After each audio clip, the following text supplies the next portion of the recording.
तो camera set है?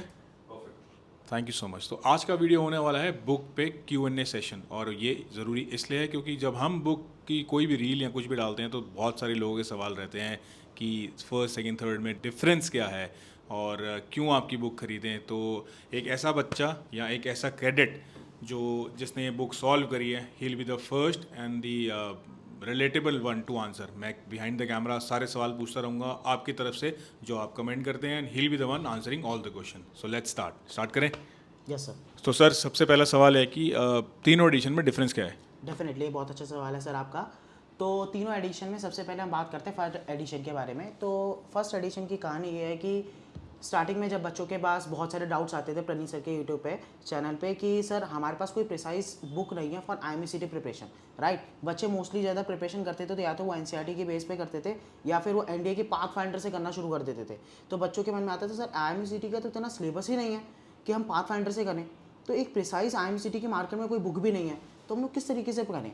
तो इस प्रॉब्लम को सॉल्व करते हुए प्रणीत सर ने हमारे बेसिकली एक प्रिसाइज बुक काफ़ी ज़्यादा मेहनत करके क्वेश्चंस निकाल के एक बुक बनाई थी जो थी IMCT crack first edition, right. तो वो बेसिकली उन्होंने कोशिश की थी कि उन बच्चों के लिए बनाई जाए जो बच्चे स्पेसिफिकली सिर्फ IMCT की प्रिपरेशन करते हैं। हाँ डेफिनेटली ये प्रणीत सर भी मानते हैं और ये हम लोग सब मानते हैं कि ये जो बुक है ये NDA बेस्ड पे ही बनाई गई थी, राइट। इसमें एरर्स भी थे, राइट। तो इस चीज़ को प्रॉब्लम को सॉल्व करते हुए हमारी सेकंड बुक आई, that is second edition of IMCT crack. ये बुक वो है जो मैंने खुद सॉल्व किया for my preparation. Definitely guys I will tell you this book is very very good, ठीक है। हाँ इसमें भी एरर्स थे in comparison to this book. इस बुक में 95% ऑफ द एरर्स को हटाया भी गया था। इसमें सैम्पल पेपर्स ऑफ IMCT भी थे, कंपनी स्पेसिफिक क्वेश्चंस भी थे और हर का जो चैप्टर थे उसके प्रिसाइज नोट्स और उनके पर चैप्टर के 50 क्वेश्चंस को भी रखा गया था, है ना। अब इसके बाद I the third edition of JMDI IMCT crack book, right.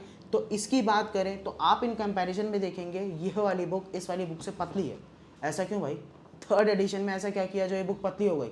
तो डेफिनेटली इस डाउट को क्लियर करते हुए ये रखा जाएगा कि इस वाली बुक में ये अपडेटेड वर्जन है, latest version of IMCT, right.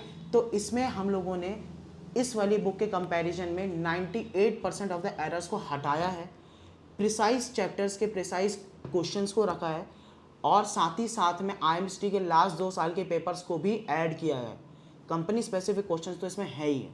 तो this is the third and latest IMCT crack book, third edition, right. Thank you sir, very well answered. And मेरे को सर आपसे ये पूछना है कि जैसे जिसके पास सेकंड एडिशन है जी। और वो थर्ड एडिशन ले सकता है या नहीं ले सकता? Nice question sir. तो इस चीज़ में आपको बताना चाहूँगा कि ये है सेकंड एडिशन, राइट। तो इसमें मैंने आपको क्या क्या बताया, इसमें हमारे पास कंपनी स्पेसिफिक क्वेश्चंस थे, सैम्पल पेपर्स थे IMCT के, राइट, और साथ ही साथ में सारी चैप्टर्स के नोट्स और क्वेश्चंस थे। इन कंपैरिजन में अगर मैं बात करूँ थर्ड एडिशन की तो इसमें भी सेम है, 98% ऑफ द एरर्स को हटाया गया है। अगर आपने ऑलरेडी ये बुक सॉल्व कर रखी है तो आई थिंक सो शायद आपको इस वाली बुक की ज़रूरत नहीं है, राइट। फिर भी अगर आप लेना चाहें for the sample IMCT last year के जो क्वेश्चन पेपर्स हैं उनके लिए लेटेस्ट जो हमारे memory based company specific questions हमारे बच्चों से पूछे गए थे वो, है ना। तो आप चाहें तो ये बुक भी ले सकते हैं, it is your wish. Thank you so much sir. The next question is कि सर बुक में कंटेंट क्या है, मतलब सारी सिर्फ क्वेश्चन ही है या थ्योरी भी है या फॉर्मूलेज ही हैं, मतलब कुछ सर बताइए प्लीज़। डेफिनेटली मैं आपको बताना चाहूँगा। तो जैसे मैंने अभी आपको पहले 2 सवालों में भी बता दिया था इस बारे में, तो अगर मैं इसके कंटेंट की बात करूँ तो 11th एंड 12th के जितने भी चैप्टर्स हैं पर जैसे PCM physics chemistry math aptitude GS और साथ ही साथ में इंग्लिश में बेसिकली ग्रामर, राइट। तो इन सारे सब्जेक्ट्स के आपको सारे के सारे 11th एंड 12th के कॉन्सेप्ट्स को रखा गया है, सारे चैप्टर्स जो आते हैं IMCT के सिलेबस में, ठीक है।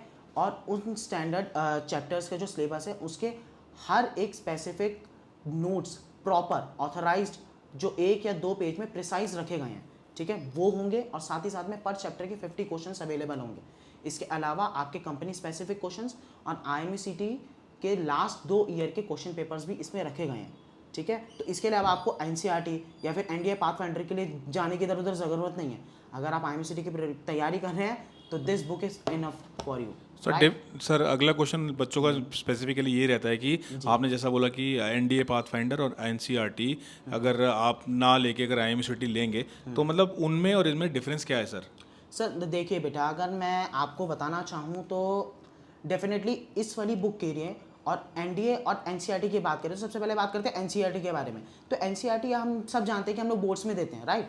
तो बोर्ड्स में हमें बहुत ज़्यादा लिखना पड़ता है, थ्योरी उसमें बहुत ज़्यादा होती है इन कंपैरिजन टू हम जैसे कॉम्पिटेटिव एग्जाम्स होते हैं, इसमें हम लोग के टेक्निकल पार्ट को बहुत ज़्यादा मतलब प्रिसाइज रखा जाता है।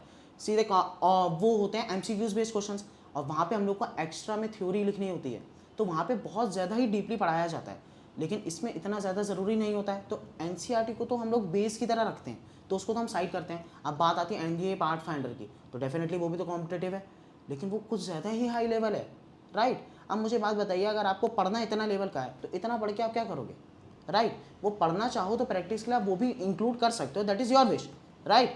लेकिन अगर आपको पढ़ना ही इतना है तो उसके लिए अगर आपको सही बुक मिल रही है सही जगह पे तो उसको रखिए ना, why to go that much?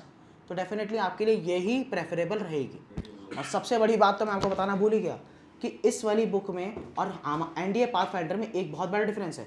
NDA pathfinder में बेसिकली फिजिक्स, केमिस्ट्री और मैथ ही होती है, राइट? बट इस वाली बुक में physics, chemistry, math, aptitude, GK and English भी है, तो डेफिनेटली आपके लिए ये much more better for IMSCT syllabus. Sir मेरा अगला सवाल ये है कि बुक जैसे आपने बोला आपने सेकंड एडिशन पूरा सॉल्व किया, तो क्या आपको फॉन्ट्स में दिक्कत आई? जैसे बहुत सारे लोगों के क्वेश्चन आते हैं कि फॉन्ट्स इतने छोटे हैं और मतलब लूटते हैं, बस पैसा लूटने के लिए किताब बनाए तो देखिए, अगर मैं डेफिनेटली अपने बारे में बात बताऊं तो हाँ, डेफिनेटली इसमें फॉन्ट्स थोड़े से छोटे थे, बट इसमें ऐसा नहीं है कि आप पढ़ नहीं सकते, राइट? एनडीए पाथफाइंडर से ऐसा मुझे कुछ लगा नहीं। जैसे मैंने आपको स्टार्टिंग में बताया था कि सर ने जब ये बुक बनाई थी फर्स्ट एडिशन की, तो वो एनडीए पाथफाइंडर के पूरी ही बेस पे बनाई थी, राइट? तो मुझे ऐसा लगता है नहीं कि आप पढ़ नहीं पाएंगे, मुझे कोई तकलीफ नहीं हुई थी पढ़ने के लिए, राइट? एरर्स थे वो मैं मानता हूँ, लेकिन सॉल्वेबल थे, राइट? आपको थ्योरी के लिए नॉलेज चाहिए थी, क्वेश्चंस के लिए प्रैक्टिस के लिए क्वेश्चंस चाहिए थे, वो अवेलेबल थे, तो डेफिनेटली उसके में कोई भी प्रॉब्लम नहीं आएगी।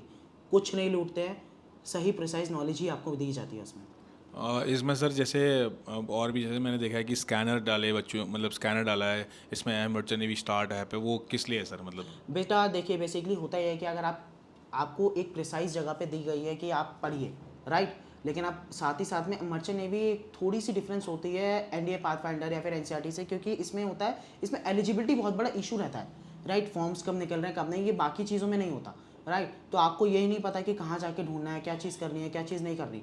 तो उसके लिए आपको एक सही जगह पे आपको दिया गया है, जिसमें आपको एक स्कैनर्स दिए गए हैं, जिसमें आप सीधे स्कैन करेंगे अपने फ़ोन से, तो आप सीधे मर्चेंट नेवी स्टार्ट ऐप को डाउनलोड कर पाएंगे, जिससे आपको सारे के सारे आपके डाउट्स क्लियर होते हैं। जैसे हम लोग ऑलरेडी बहुत सारी वीडियोज़ में बता चुके हैं, मिस्टर प्रवीण सर भी हमारे बता चुके हैं, ठीक है? जिसमें आप बता सकते हैं, आपको सब चीज़ें का पता होगा कि कंपनीज़ के कब फॉर्म्स निकल रहे हैं, राइट?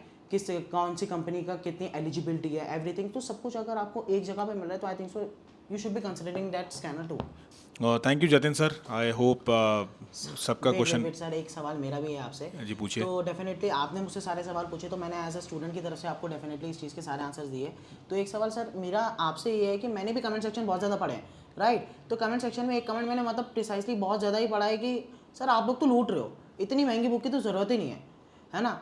अगर हम कंपैरिजन करें बाकी बुक से तो आपने तो कुछ ज़्यादा ही प्राइसिंग रखी है, 1550 रुपये, तो सर आप लूट क्यों रहे हो? तो इसका जवाब अगर आप मेरे को कैमरे के सामने आके दे पाएँ अगर, तो प्लीज़ सर मैं ताकि हमारे बच्चे भी जान सकें। बिल्कुल सर, बिल्कुल, thank you so much sir. जी जी जी। तो वीडियो यहाँ से शुरू हुआ था और वीडियो यहीं एंड करेंगे। कॉलिंग अ बुक वेस्ट और सेइंग कि JMDI लूट रहा है, तो आई वुड नॉट, मतलब मैं इस बात को सच नहीं मानता। ऐसा नहीं कि मैं यहाँ मार्केटिंग कर रहा हूँ या कुछ है, बिकॉज जिस बुक से हज़ारों लोगों को फ़ायदा हुआ हो, कितने लोगों की रैंक आई हो, जिनके प्रूफ हमने ऑनलाइन भी डाले हैं, वो खुद से कमेंट करते हैं सर हमारी फ़ोटो अपने बैनर में लगाइए। सो डेफिनेटली लोगों की रैंक आई है एंड बुक वर्क। मैं ये नहीं कह रहा हूँ कि इससे जादू होगा, लेकिन फ़र्क उसे ही पड़ेगा जो पढ़ेगा, simple as that. I hope I made it clear Jatin कि फ़र्क उसे ही पड़ेगा जो इस बुक से पढ़ेगा। जी, thank you so much guys for watching. Thank you so much sir, जय माता दी।